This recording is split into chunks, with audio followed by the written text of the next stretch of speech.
From CRI Simple Numbers, this is Profitability Playbook, the Simple Numbers Podcast, a podcast for those championing market growth and anchoring the nation's economy, small businesses, and entrepreneurs.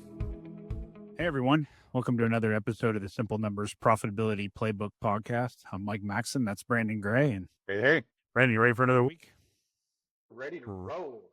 Yeah, well, we had a big event last week, our Simple Numbers Mastermind group. So got some takeaways from that. I mean, I know, Brandon, we're going to talk about some other stuff today, but anything off the top of mind you want to give a comment on before that? Say if there was a theme, perhaps, and we'll dive into this in a future episode just to kind of, because I think the challenges that the group is facing are very similar to what everybody else is facing and what have you there.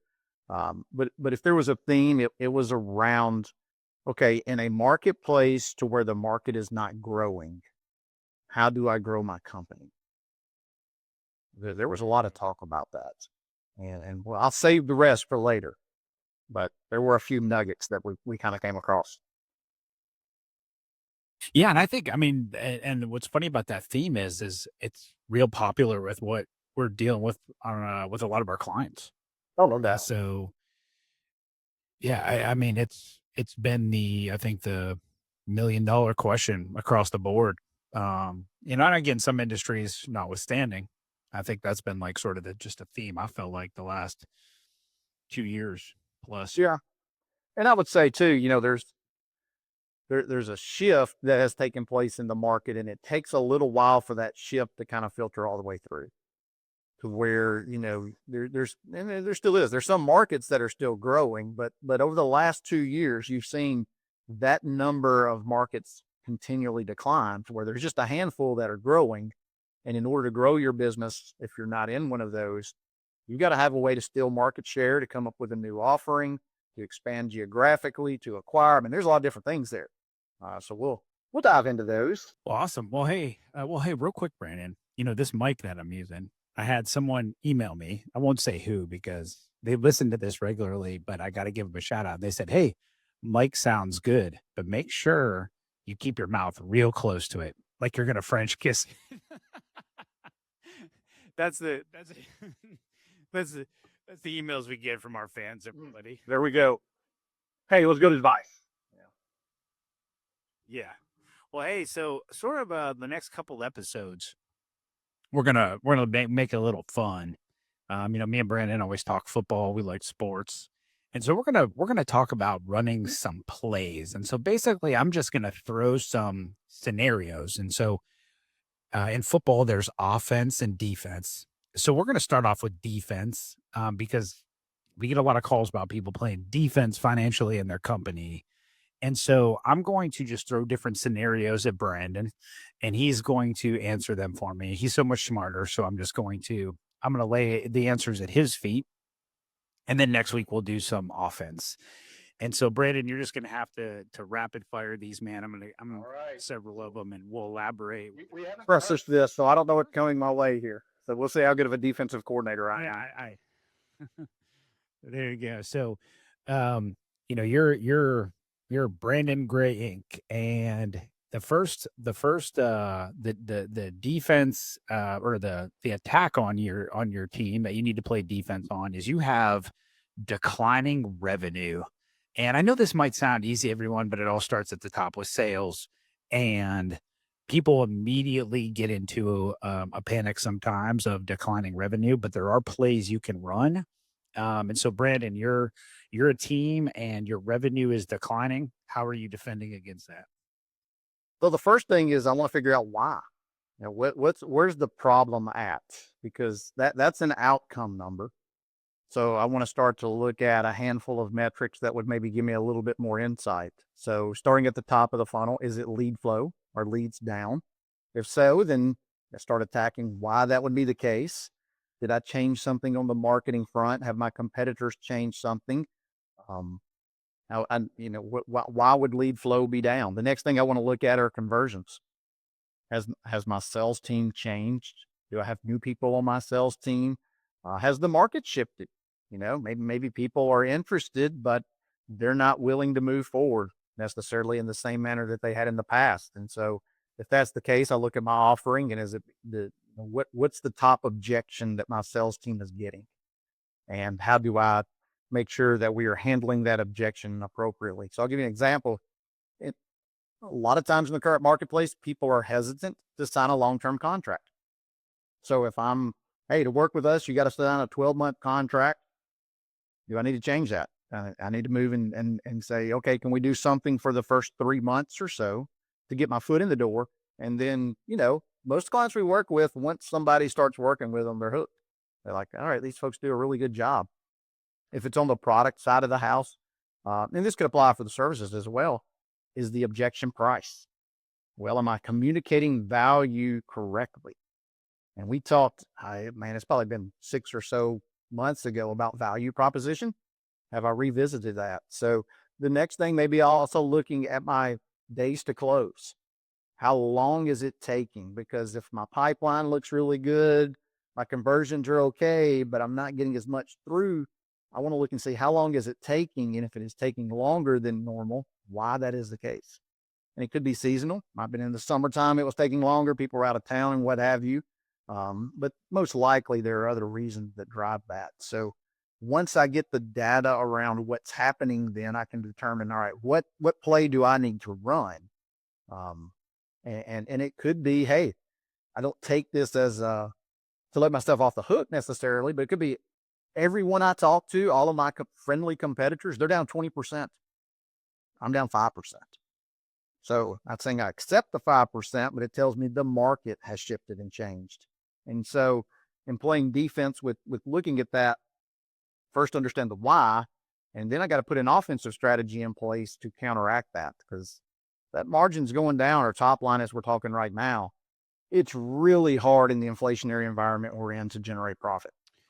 So let's just say that you got to defend against, and I think this is what I hear more lately than anything, is that, hey, there's been a little bit of a market shift. There's, the inflation, the rates, the tariffs, all these things that are happening, and sales are just tough to come by. So revenue is declining. What plays are you running from there? So if sales are tough to come by, there's fewer of them. And I understand the frustration or just the lack of budget in some cases. Then I'm looking at the offerings that I have and what would the market be more receptive to. So not a big fan of lowering prices. That's a difficult game to go and play. However, I could look and say I've got an offering that would cost $20,000. Can I have an offering that would be at 12 or at 15? I'm going to provide less services. I'm going to do less work. If it's in the product world, I may scale the product back if I have the ability to do so, or have an alternative product that the market's more receptive to. But I'm going to look and see where the market is at and what are they willing to spend. Now, the trick with that is, if you change the deliverable, you've got to change the inputs. And that's where most folks struggle, especially in the service world. They want to continue to give top shelf service, the whole enchilada, and they're only going to charge 70% of it. That doesn't work too well. So if I scale back, I got to make sure my team's on board with that as to what we're delivering. And that's not, once again, this is kind of blanket advice. That doesn't mean everybody who's seeing this go do that necessarily. There could be other things at play, but you got to, if they're not buying $20,000 products and services, but they'll buy 12, I got to find a way, at least temporarily, to keep the wheels turning. Right. Awesome. Yeah. Good stuff. I mean, obviously there's a myriad of things we can handle and scenarios we can throw out, but we're just making some general assumptions of what people might be feeling out there and some options for that. All right, here's another one. And I think this is regardless of whether sales are increasing or decreasing. So let's just set that as the parameter. I'm losing gross margin. And that is obviously one where a lot of people miss. And when I say miss, I'm talking like it's a slow bleed over time. And in my experience, I've never seen anyone all of a sudden like fall off the shelf on gross margin. It's like building up. And so here's the next thing you got to play defense against. My gross margin is declining. What say you? So once again, like with sales, you gotta look at the why. So for everyone listening, we might have some new folks listening. We define gross margin as revenue less your non-labor direct costs. So we're not going to talk labor in this conversation. It's everything else. And in some cases, you don't have non-labor direct cost if you're like just purely a services offering business. But for everyone else out there, you're going to have the cost of the material or subcontractors, things like that, that would go into it. First thing I'm going to look at is what has changed with those costs. So it's very likely whenever you see a declining gross margin that the input cost has went up and I have not reflected that in my pricing. So if that's the case, I got to look at my pricing, where things at and relevant to the marketplace. Secondly, I want to look and see, okay, has there been a change in the mix of services or products that I'm offering? Because not every service or product has the same gross margin signature. So I need to dive into the data and see, okay, hey, I was 80% of my margin was coming from this service or product, and now 60% of it is. And the delta is coming from something at a lower margin. And why is that the case? What do I potentially need to change in that situation? Kind of drilling down at a much more granular level. And that also helps too, is you got to potentially look at price. Right now, generally speaking, it's really difficult to do an across the board. We're just going to increase prices by X%. You've got to get a little bit more strategic and kind of go, all right, this offering, this product, whatever it may be, is the one that I got to tweak just a little bit there. As far as that part goes. Do you ever think people need to take into consideration, I've had this happen before where they've might have been at a certain gross margin level. Let's say they're getting 80% gross margin. Well, next thing you know, their gross margin is decreasing.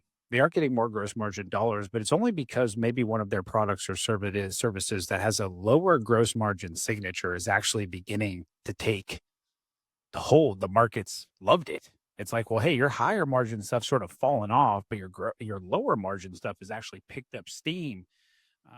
What might you say in those instances to those companies? Generally speaking, I can't spend a percentage. And so I'm going to look at what do I have to do to generate more dollars of, whether it's volume or what have you, if that's what the market is receptive to. Now, one word of caution there, if that starts to alter my overhead structure, then I might potentially run into issues. And I also need to look at the impact it's going to have on my trade capital as I start to do that, because, depending upon, there could be a lot of variables here, but, if those lower margin services, if I'm not getting the same terms, either in payment terms or in what I have to pay the vendor, that's going to shift my trade capital. So, now I'm out more money. I got to have more capital. So that's a little aside that you want to look at, because you might just go down the path of more gross margin dollars is always better. Well, maybe, but I got to be prepared for the consequence of that on the other side. Yeah, that's a great answer. Now, here's the thing we're going to shift to next. And before I get into any labor stuff, obviously things in the margin, your cost of goods sold, there are things there that prices go up. So let's just take all expenses as a whole. And I think we've all felt this. Our 100 company model, our clients, man, costs keep rising, man. I'm up against struggling revenue. My margins I'm fighting to maintain, but costs are going up across the board. And this is not labor. So don't think of labor. So you got to play defense now in an inflationary environment. Costs are going up.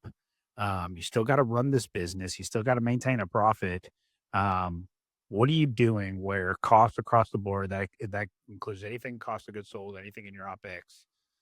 How are you playing defense against that? Well, let's make the assumption that I can't change pricing, because the easy button is to change pricing, right? That's in the current marketplace, that's easier said than done. So the first thing I'm going to look at is, what am I spending by vendor? Now, let me preface all this by saying you're not going to reduce office supplies to the point where it changes the profit signature of your business. So keep that in mind. There are limitations here. This is one that there's usually not a tremendous amount of flexibility, but I'm going to look at first off cost by vendor, especially if it's a direct cost. Those can be higher. I need to have a conversation. What are there alternative vendors that I can use? Have my existing vendors maybe become a little content with the relationship, and you need to kind of go to them and say, hey guys, I buy a lot from you. We need each other. We're challenged here. What can you do to help? As far as those parts go. And a lot of times you'll find it may not be massive, but there could be a point or two of change there that potentially could kind of filter through. As you get to the overhead side, the ability to have impact becomes less. Now, I think we mentioned this on the podcast where we talked about the below 10 million and above 10 million revenue companies and the difference. One thing that jumps out in our 100 company model has been the rate of inflationary cost increases in the facilities bucket. And in particular, it's not necessarily your lease is going up, but it's the cost of things like vehicles, vehicle insurance, repairs and maintenance, software subscriptions, software platforms, seed licenses. All those things are up pretty substantially. And so I look around and kind of go, all right, let's do a little bit of an audit. How many how many service vehicles do we have that we may not be needing or using that I'm carrying insurance on, putting repairs and maintenance into? Another one could be, softwares. We got 30 licenses and we're using 10 of them. Or this was a software package me as the entrepreneur really loved and thought it was great because I went to a conference, and so we went out and bought it and we hadn't used it since. I know no one's ever done that. So there might be a couple $1,000 a month that you can kind of shave. Once again, it helps a little, but it's not a huge lift. All right. Great answer. All right. So the last one here, I'm going to set the stage for this one because I'm going to go into the assumption that, hey, if labor is unproductive, we're going through a bad time, you might have to let go of unproductive labor. I'm also going to go through the scenario where, hey, things are declining. We have too much labor. We would have to let it go. Those are the ones where you sort of are, hey, we do have too much. But then there comes a point in any scenario where there's a downturn in revenue margin, your costs are going up, where we get to a point where the labor is kind of like, hey, I don't know if I can adjust down anymore. Right? Like, I mean, eventually you have to serve a customer. Someone does have to go out and sell. Someone does have to answer the phone. And it just can't be down to two people and we're going to hold it here. So let's set the stage that you got to play defense, understanding that, hey, things are tough, whether it's declining margin, declining revenue. I got to keep a staff because what if it's able to turn back around? I can't go so low. So how are you handling the labor? What are you looking at doing? What are some plays that you can run defensively in an environment where, hey, sales are down, margin's struggling, my costs are going up? How do I make this work as I truck through this and then ultimately can serve the customer should it turn back around? So there is a minimum amount of labor. Now, I always, when we start talking to the client, I always challenge them to make sure that their view of minimum amount of labor is truly a minimum amount of labor. Because sometimes we think it is, but it isn't really. If you really had to make difficult decisions as far as that part is concerned. So, if that's the case, and there are no other options. I can't play defense any longer. It's kind of like I'm down 7 points or 6 points with a minute to go and I have the ball. I got to play offense in that case. I've got to find a way to get the gross margin dollars up because I have no other options if that's the case. Now, rarely is that the case. Every now and then it happens, but rarely is it. A lot of times what we find is what Mike was saying earlier about, I believe I'm at minimum labor because if the market comes back and I change anything now, I'm not going to have the resources to respond. So, first thing, hope is not a strategy. Y'all heard us say that.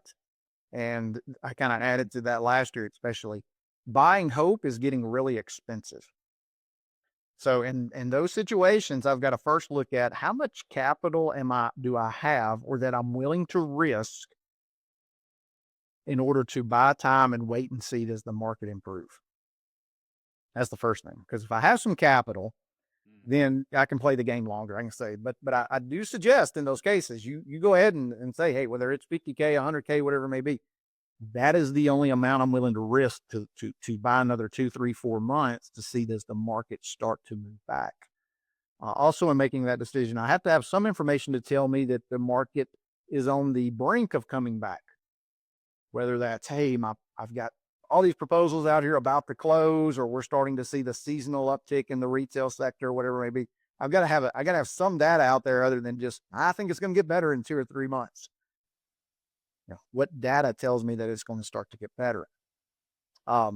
And so, once I've designated that and as I'm going through that burn of capital till I, hopefully see if the market comes back, I'm looking to flex as much as possible. So this is kind of once again, we've made the assumption we've already let the C, D players go. We're down to the only folks that you'd want in a FOXO with you and the folks that we believe would be critical to grow us back. I'm going to flex. So that's the first move, meaning, especially with direct labor, we might have some weeks that work 32 hours, that work 24 hours, whatever it may be, to get, just a little bit off. Some clients call that shared sacrifice. I'm also going to take a really long, hard look at that admin management labor structure. That's typically the one whenever most folks are saying, I need people to bounce back, that people are trying to hold on to. And I may have to flex some of that. I may have to move some of those folks, if their salary over to hourly, do some reductions there, from a temporary standpoint. And then the last exercise is I basically look at and say, okay, given where we're at today, if I was starting this business or if I just acquired this business, here's the positions I have to have. Here's the people I have. Who moves over? And I can't move everybody over. I've got to operate within that salary cap of minimum profitability.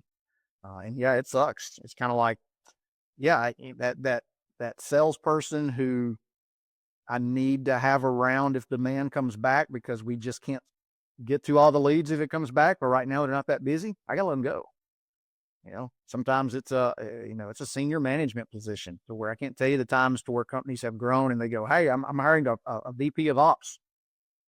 We lose 3 or 4 large accounts. Market's not responding. It stings, because I promise you, it took you a long time to find that person. And the thought of having to get somebody else in there and retrain them and get them up to speed, because you as the entrepreneur are going to have to fill the gaps. So that's not, that doesn't sound too fun, but it's literally life or death. And so I've got to make some of those difficult decisions that, sure, I may not can grow back from very quickly, but if I don't make them, I'm not going to be around to grow back. Awesome. Well, hey man, good job playing defense. Oh, thanks. I feel like you've done this before. In the current market, we have several calls where we're talking about playing defense. So I'd much rather talk about playing offense. Playing defense isn't always a lot of fun there, but it's a necessary part of business. And so, like I said, biggest kind of, I think the keys there, you got to dig into the data to understand why is the case. Avoid making assumptions. Then got to look at what my capital position is, because that tells me how much time I have. If I don't have much time, then I've got to speed up some of these decisions. And I think that's the biggest one that I see people miss. It's just kind of like, well, I'm going to keep playing the game, keep trying to play the game. But, when we work with clients, and we got this from another client, in full disclosure. And this client was actually doing really well at the time. They would come to their finance meeting with a close the door date. So they worked with contracts. So they look at all their current contracts, what that would bring in margin. They looked at all their overhead costs, their burn rate, and they would go, hey, if we do not sell another thing, right now it's the 22nd of September, March 3rd, 2026, we close the doors. And that brings a lot of urgency whenever you look at it that way. I mean, it was kind of like, yeah, company's doing really well, but if we don't get something in place March 3rd, we got to close the doors because we're out of cash. So having that line of sight really kind of helps. Yeah. Well played. Excellent job. Well, cool. Well, so next week, we'll go on a little offense. Play offense? And talk some things. We'll talk. Yeah, we do. We get to play offense when things are going well. How do we handle it? Now, I will say this, everybody, you might surprise you some of these answers. Some people, that stuff starts going up, and some people want to go guns a-blazing. We'll see if Brandon wants to run those plays. But anyways, for, Brandon, unless you got anything else, I think it's time we sign off. Yeah, just a reminder, we talked the last couple episodes about our mailing list to receive emails from us. You can go to simplenumberscri.com, sign up for that mailing list. We're sending things out in that, whether it's just general, good to know information, We're working on some year-end things that we're putting together because October's right here, man. We're about to be in Q4, so we get pretty busy toward the end of the year in Q4 with sessions and folks wanting to plan out the next year. So we'll be sending some stuff out about that. So yeah, sign up for it. Awesome. All right, everyone. Thank you for joining us. For Brandon, I'm Mike, and we will catch y'all next week. See y'all. If you want to know more about driving sustainable profitability for your business or are interested in learning more about CRI Simple Numbers, please visit our website at simplenumberscri.com. Thanks for listening to this episode of Profitability Playbook, the Simple Numbers Podcast. You can subscribe to Profitability Playbook on Spotify, Apple Podcasts, or wherever you prefer to listen to podcasts. If you like what you heard today, please leave us a review. This podcast is brought to you by CRI Simple Numbers LLC, a division of CRI Capital Group LLC, and a subsidiary of CRI Advisors LLC. CRI is the trusted brand under which Carr, Riggs & Ingram LLC, the CPA firm, and CRI Advisors LLC, along with its subsidiaries, deliver professional services. Please note, Carr, Riggs & Ingram LLC is a licensed independent CPA firm offering attest services, whereas CRI Advisors LLC and its subsidiaries specialize in providing tax and business consulting services. These entities operate within an alternative practice structure as defined by the AICPA Code of Professional Conduct and comply fully with applicable laws, regulations, and professional standards. Ready to simplify your business finances and drive growth? Explore valuable resources, books, and tools designed for entrepreneurs and small businesses at simplenumberscri.com.